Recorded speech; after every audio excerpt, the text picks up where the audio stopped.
안녕하세요. 권중광TV의 권중광입니다.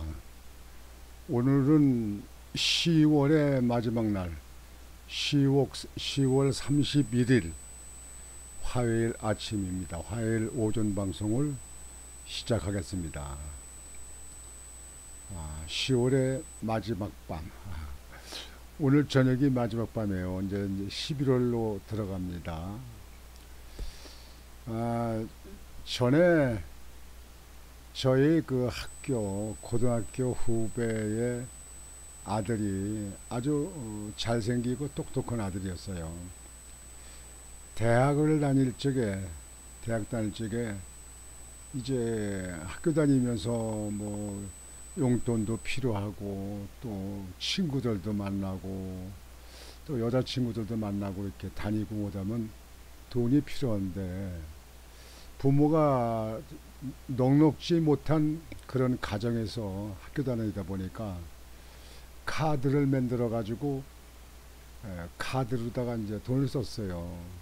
그래가지고 돈 쓴 그 액수가 1,000만 원이 이제 됐는데 못 갚으니까 그 카드가 아니라 뭐 카드 그 한 것이 이자가 굉장히 고리라고 하더라고요.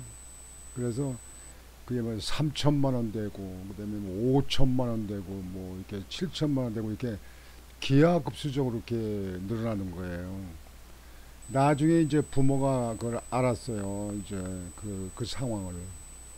그러니까 아버지가 좀 어떻게 같이 좀 대화를 해가지고 노력을 했으면 좋은데 그냥 아버지 살아온 시대만 생각해가지고 학교 다니는 놈이 학교에서 공부기를 뭐게 돈을 이렇게 많이 갖다 돈을 만들어 써서 빚을 졌냐 그래가지고 야단을 치고 손찌검도 하고 집에서 나가라고 내쫓아버려서 그 사람 말로 나가 되져라 죽으라는 얘기죠. 뭐 꼭 죽으라 그렇게 얘기를 했겠습니까? 이제 화가 나니까 저 아들 그 학생들이 너무 많은 돈을 쓰는 거 아니냐 해가지고 아마 그렇게 한 것 같은데 그 집이 좀 어려웠습니다. 그래서 생활이 좀 어렵고 그러니까 아마 화가 나니까 그런 것 같은데 이 아들이 이천에 어디 강가에 가가지고 정말 극단적인 선택을 해버렸어요. 그래서 이제 결국은 사망을 했는데 이게 어머니는 또 다르잖아요. 아버지하고 어머니는 아주 초죽음이 됐죠. 아들 하나 딸 하나 있었는데 그래서 제가 그 두 부부를 위로도 하고 그 장례 치른 데까지 가서 보고 또 밤에도 같이 밤에 지내주고 같이 지내고 이렇게 상갓집에서 그렇게 지냈습니다. 그 이후에 어머니는 몸이 아프고 또 아버지도 몸이 아프고 그래가지고 참 그 집안이 풍지박산이 나다시피 이렇게 되어버렸습니다. 그래서 이 돈 같은 게 참 이게 사용도 잘해야 되지만 또 이런 경우에 어떻게 방법을 찾을 수 있는 그런 방안도 좀 나와야 되는 거 아닌가 싶습니다. 오늘 여러분에게 방송을 해드릴 건요. 소액 대출, 소액으로 돈을 빌려줬는데 연 이자를 3,000% 참말 강도가 따로 없죠. 연 이자를 3,000%씩 그렇게 받아냈다는 거예요.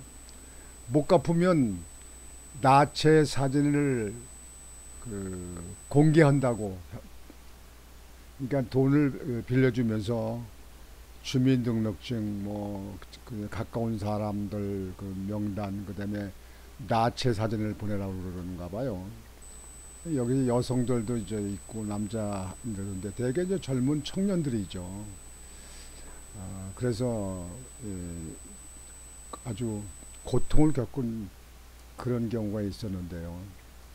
이 연이자 3,000%씩 받은 불법 대출, 불법 돈놀이 한 사람들을 체포했다. 그 일당을 체포했다. 그런 보도를 해드리겠습니다. 보도하기 전에 우선 그 젊은 청년들이든가 이게 학생들이요, 이제 돈을 이렇게 쓰고 못 갖고 오게 되면 신용불량자가 되는 경우도 있죠. 예, 그렇다 하더라도 이 소액으로 쓰는 거 이제 뭐 보니까 뭐 30만 원씩 빌려 쓴 것도 있더라고요. 30만 원이라든가 뭐 50만 원, 100만 원 이렇게 소액을 쓰는 거는 신용불량자라 하더라도 정부나 또는 사회단체, 지방자치단체 또는 독지가들이 좀 융통해질 수 있는 그런 그 어떤 조직, 그런 협회 뭐 이런 것을 좀 만들어줘야 될 거 아닌가 이렇게 생각합니다. 전에도 제가 이거 작년인가 방송을 한번 한 적이 있었는데요, 이 비슷한 거. 근데 아직까지도 이런 것이 근절되지 않은 것 같습니다. 참 이 사회의 악이고 정말 사람 취급을 못 받는 그런 사회, 그런 대한민국이라고 하는 것에 대해서 가슴 아프게 생각합니다. 참 안타깝게 생각합니다. 저는 그 전에 그 새마을금고 이사장 때예요. 그때 뭐 제가 40대나 그러니까 현대건설에서 나와서 그 이후에 이제 그 새마을금고를 이제 지역 유지들의 원에 의해서 이제 그걸 맡게 됐는데요. 그 당시엔 새마을금고 아주 어려웠죠.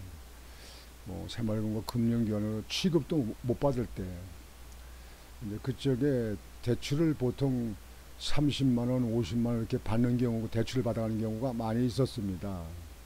신용대출로. 그때 저는 따지지 않고 그 사람들을 그냥 해줬어요. 그래도 거의 뭐 95%다 회수했죠. 일부 못한 거는 이제 그 적립금이 되어 있는 게 있으니까 그걸로 대체한다든가 아니면 내 주머니에서 돈을 꺼내서 그걸 갖다가 정산하게끔 만드는 이제 그런 경우를 했었습니다. 한 번은 그쪽에 조그만 그 여자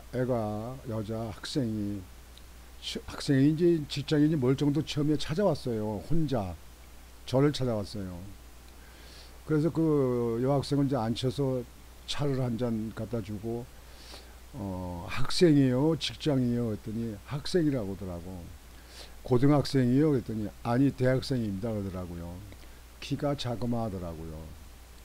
그래서 그래 어쩐 일로 날 찾아서 왔습니까? 나를 압니까? 했더니 모른다고 하더라고요. 어쩐 일 왔습니까? 했더니 동네 주변 사람들한테 얘기를 했더니 나를 찾아가서 그 상담을 해봐라 그러더라는 거예요. 그 학생이. 그래서 무슨 일이냐 했더니 자기가 세종대학을 다니는데 등록금을 못 내서 그래서 걱정이 되는 거예요. 집이 부모님 안 계시냐 했더니 부모님 계신데 아버님은 아프셔서 누워서만 사시고 어머니는 버스 정류장 길 옆에서 신문 파는 일, 껌 파는 일, 땅콩 파는 일 그런 거 조그맣게 해서 그걸 하시는데 생활이 어렵다는 거예요. 그 당시에는 정부에서 생활보호 대상자 그 저소득 그 지원하는 혜택이 그렇게 별로 없었어요. 그래서 그런 얘기를 듣고 그래서 등록금이 얼마냐 그랬더니 등록금이 80만 원 된다고 하더라고요. 그때 당시 쌌나 봐요. 그래서 그러냐 그러면 내가 한 가지만 내가 저기 확인할 게 있는데 그거 해도 되겠느냐 했더니 뭐냐고 그러더라고요. 그래서 학생 말이 다 사실인지 아닌지 알기 위해서 우리 직원을 한번 같이 가서 아버님 가서 이렇게 정말 집 계시든가 어머니 정말 그렇게 버스 정류장 옆에서 신문금 이렇게 파는 일을 하시는가 한번 확인 좀 하면 안 되겠냐. 말이 맞는가 안 맞는가 한번 확인 좀 하면 안 되겠냐 했더니 그런다 그러더라고요. 그래서 직원을 보내서 그 여학생하고 집에 가서 확인을 했어요. 그랬더니 그 여학생의 말이 다 맞는 거예요. 그래서 그때 80만 원이 필요돼서 내가 이제 100만 원을 해줬어요. 100만 원을 내 개인 돈으로 이제 100만 원 찾아주고 그럼 열심히 등록하고 열심히 공부하고 또 학교라든가 어디 그 직장에서 아르바이트 할 수 있으면 좀 아르바이트 좀 하고 그렇게 하라고. 그래서 그때 아르바이트도 그렇게 잘 하지 못할 때예요. 그러니까 그때가 언제면 70년도 중반쯤 되는가, 거의 80년도 됐을 겁니다. 1980년도. 그래서 그렇게 줘서 보냈어요. 이제 고맙다고 그 학생이 갔는데 한 6개월 있으니까 돈을 100만 원을 해가지고 온 거예요. 그래서 내가 그 학생한테 나는 그 돈 이렇게 저렇게도 다 썼을 거니까 학생 내가 그걸 받지 않고 학생이 공부하는데 보태 써라. 그리고 좀 여유가 있거든. 다른 학생들, 어려운 학생들한테 그 돈을 돌려줘라. 그래서 나 없던 일을 할 테니 그거 그만두자. 공부 열심히 해서. 그래서 부모님들도 잘 좀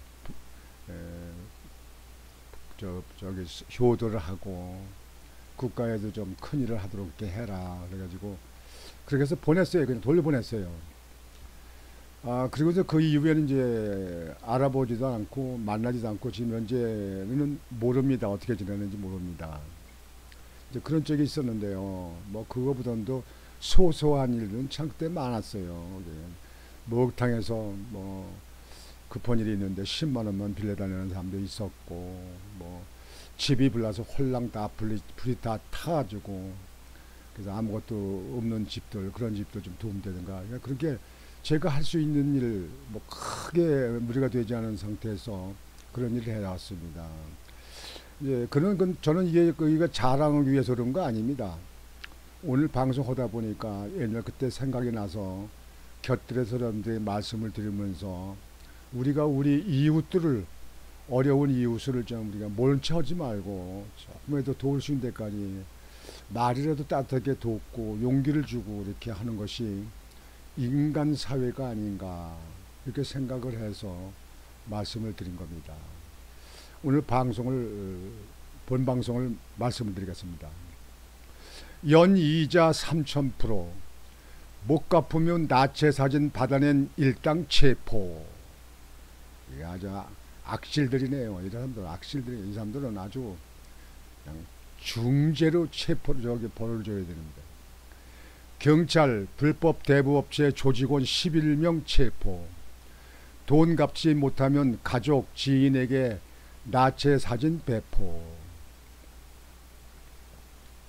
연이자 3000%라는 초고금리와 함께 돈을 빌려가는 사람의 나체 사진을 받아낸 뒤 돈을 갚지 못하면 유포 협박한 불법 대부업 일당이 경찰에 붙잡혔다.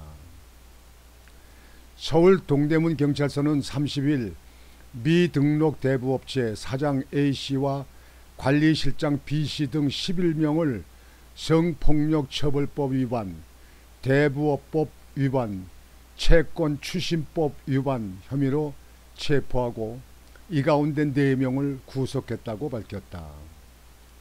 경찰에 따르면 이들은 지난해 10월부터 올해 7월까지 인터넷 사이트를 개설해 소액 대출을 홍보하는 수법으로 피해자들에게 접근했다. 돈을 빌려주는 대가로 주민등록 등본, 지인 연락처, 나체 사진 등을 요구했고 기간 내 갚지 못한 피해자들을 협박해 약 2억 3천만 원의 부당이득을 챙긴 혐의를 받는다. 이들은 30만 원을 빌려주고 일주일 뒤에 50만 원을 받는 조건으로 돈을 빌려주는 등 법정 최고금리인 20%를 훌쩍 넘는 이자를 요구했다. 또 돈을 갚지 못한 피해자들에게 시간당 5만 원의 이자를 일률적으로 강요했고 최대 1만 3천%에 달하는 이자를 받아낸 것으로 파악됐다. 어떤 경우는 1만 3천%에 달하는 이자를 받았대요. 이거 아주 그냥 악귀들이네요. 악질들이네요. 악질들이 아주. 이거 인간들이래. 이런 인간들은 이런 사회에서 완전히 사라져야 되는데 말이죠. 사회가 험악해집니다. 이렇게 되면. 피해자들은 눈덩이처럼 불어나는 이자의 나체 사진을 유포하겠다는 협박과 공포에도 시달려야 했다. 경찰이 파악한 피해자는 모두 83명으로 대부분 20대에서 30대 청년층이다. 젊은이들이요. 긴급하게 필요할 때가 있겠죠. 불법 대부업체를 이용할 수 없을 정도로 신용 등급이 낮거나 소득이 낮은 이들이 대부분인 것으로 파악된다. 나체 사진을 건넨 피해자는 여성 12명, 남성 9명 등 모두 21명이다. 이들은 처음부터 대출의 조건으로 나체 사진을 요구받거나 이자나 원금 상환을 늦추기 위해 사진을 보낸 것으로 조사됐다. A씨 등은 실제로 나체 사진을 피해자 가족이나 지인에게 보내면서 대신 돈을 갚아라고 협박하기도 했다. 피해자 어머니나 여동생 등 가족 얼굴을 합성한 성매매 광고지를 보내며 협박하거나 지인들에게 유포하기도 했다.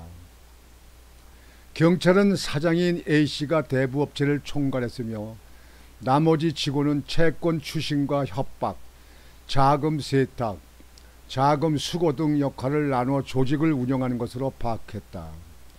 이에 검거된 이들 중 6명에게는 범죄 집단 조직 활동 혐의도 적용했다.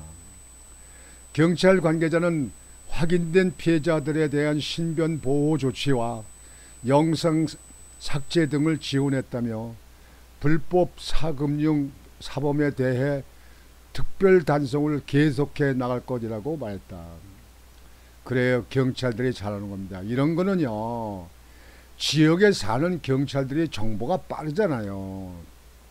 좀 경찰들이 좀 시간 따지지 말고 퇴근 시간 따지지 말고 정말 그 민생들을 살피는 그런 일에 적극적으로 나서서 이 젊은이들의 이 불법에 그저 몸서리 치면서 사는 이들의 구제하고 도울 수 있는 그런 방안이 그런 강구가 되길 바랍니다. 그런 조치가 강구되어야 됩니다. 참 제가 아까 말씀드린 제 후배 아들의 사건이라든가 우리 주변을 보면서 어렵고 힘든 사람들이 참 많은데 그것도 큰 돈 그 대장동부 50억 클럽이니 뭐니 하는 그런들 참 그들은요 정말 이 서민들이 사는 어려운 거에 대해서는 아마 이해를 못할 겁니다. 그저 자기들만 돈을 그냥 불법이라도 돈을 받아서 첫 쌓아서 그냥 자기들 다 먹지도 못하고 살다가 죽을 걸까 말이죠. 그런 것을 보면서 참 세상은 공정하지도 못하구나. 이렇게 불평등한 사회가 언제까지 계속될 것인가 하는 것을 생각하게 됩니다. 오늘 아침 방송은 이것으로 마치겠습니다.